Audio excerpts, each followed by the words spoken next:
Hi, this is Tim of the 1916 Company. Welcome and thanks for logging on. If you love this watch, email us.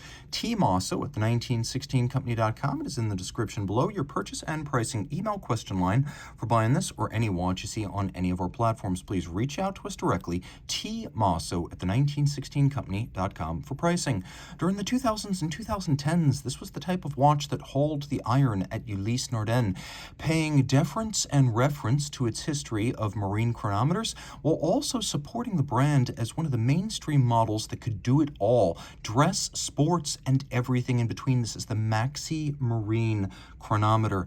Maxi Marine Chronometer, and it is all of those things. 43 millimeters in diameter in rose gold. You can see the watch measures only 11.7 millimeters thick, though a beefy 49 millimeters from lug to lug. Now, there is a little bit of stiffness in the strap, so you can see that it wears a bit larger than its rated size. I'm going to throw it on my wrist, which is 16 centimeters in circumference, and you can see one of the ways Ulysse Nardin helped to improve the ergonomics of its watches was by creating hybrids of bracelets and straps. So you can see this is actually double hinged and articulated. So though the watch is large and my wrist is small, it actually wears quite nicely.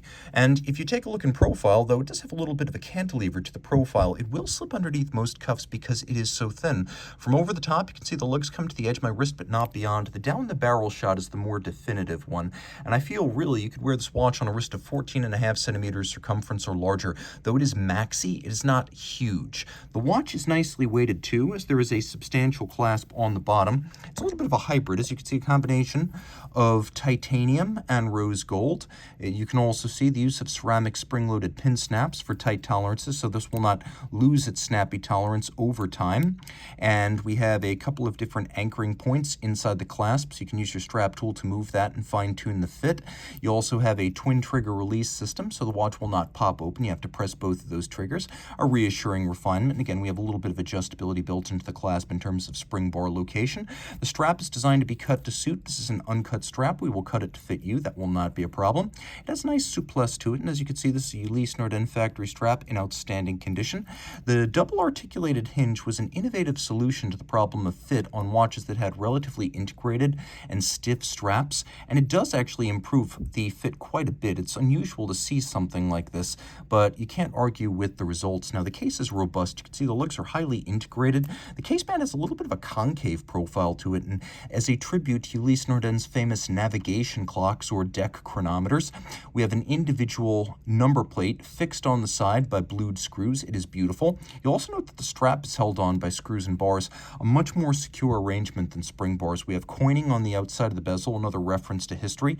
Screw down crown with Ulysse Nardin's nautical anchor logo. The watch is 200 meters water resistant.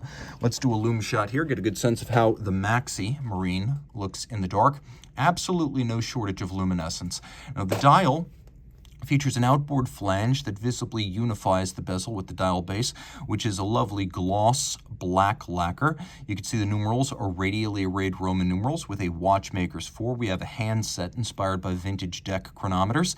And though this is a high-grade chronometer certified ETA 2892A2 base, the combination of that with the UN module on the top turns it into the UN caliber 26. So we get features not commonly associated with the 2892, like small seconds and a power reserve indicator, as well as a date that sits within the small second subdial. This dial layout very similar to how the old deck chronometers were laid out. Small seconds at the bottom and a power reserve indicator at the top, by the way. The power reserve is 42 hours. It features automatic winding via a genuine 22-karat rotor, which is always a nice refinement to see on a watch. Not 21, not 18, certainly not rose gold plated tungsten.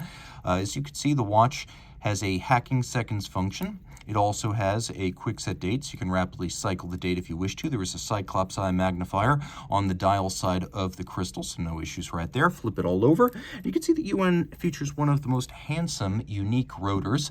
It's a combination of guilloche and lacquering, which is beautiful. And again, 22-karat bidirectional winding, 42-hour power reserve, 4 hertz, 28 joules, so 7 for the module and 21 for the base caliber. And it is a COSC chronometer certified 5-position adjusted grade of the 2892A2 base. Note the solarization on the barrel cover and generally handsome execution across the board. If you love this watch, reach out to Team Mosso at the 1916company.com for purchase and pricing details.